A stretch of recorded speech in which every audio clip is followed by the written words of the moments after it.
তুমি একদিকে অভাব নিয়ে টেনশনে আসো, অন্যদিকে বেকারত্ব নিয়ে টেনশনে আসো, অন্যদিকে বয়স হয়ে যাচ্ছে বিয়ে করতে পারছো না টেনশনে আসো, অন্যদিকে মান সম্মান অর্জন করতে পারছো না টেনশন আসো, অন্যদিকে নিজের স্বাস্থ্য শরীর নিয়ে টেনশনে আসো। অথচ আল্লাহর দ্বীনের গাফিলতা, দুনিয়া ধ্বংসের সমস্ত কাজে লিপ্ত আছো, সমস্ত কাজে লিপ্ত আছি আমরা।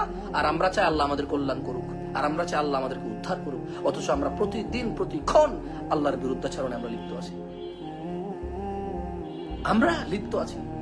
ইয়া ইখওয়ান, ইত্তাকু রাব্বাকুম। ভাইরা, আমাদের প্রতিপালকের তাকওয়া অবলম্বন করা উচিত আমাদের। যার যার রিজিক লাগবে, এটা জামশেদ মজুমদার বলছে না। জামশেদ মজুমদারের কথার কি মূল্য?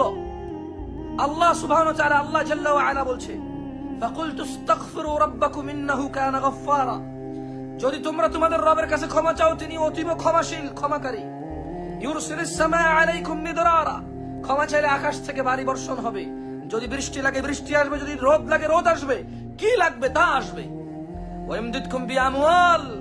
ধন সম্পদ বৃদ্ধি হবে, টাকা পয়সা বৃদ্ধি হবে, জায়গা জমি বৃদ্ধি হবে, ইজ্জত বৃদ্ধি হবে।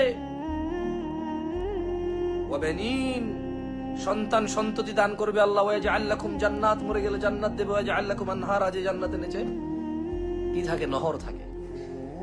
যদি তোমরা তোমাদের বেকারত্ব নিয়ে প্রবলেম ফেস করো, যদি তোমরা তোমাদের রিজিক নিয়ে প্রবলেম ফেস করো, যদি তোমরা তোমাদের সুস্থতা নিয়ে প্রবলেম ফেস করো, যদি তোমরা তোমাদের ইজ্জত সম্মান নিয়ে প্রবলেম ফেস করো, যদি তোমরা তোমাদের জীবনের যত সমস্যা আছে সমস্যাগুলো থেকে উত্তরণ হতে চাও, সবগুলো অন্যায় অপরাধ থেকে ফিরে আসো, আল্লাহর কাছে ক্ষমা চাও।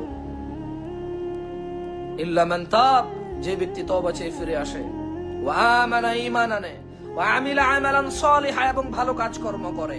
যে ব্যক্তি তার অপরাধ থেকে ফিরে আসে, ঈমান আনে, ভালো কাজ করে, আল্লাহ সুবহানাহু ওয়া তাআলা তার পূর্বের সমস্ত অপরাধকে নেকি দিয়ে পরিবর্তন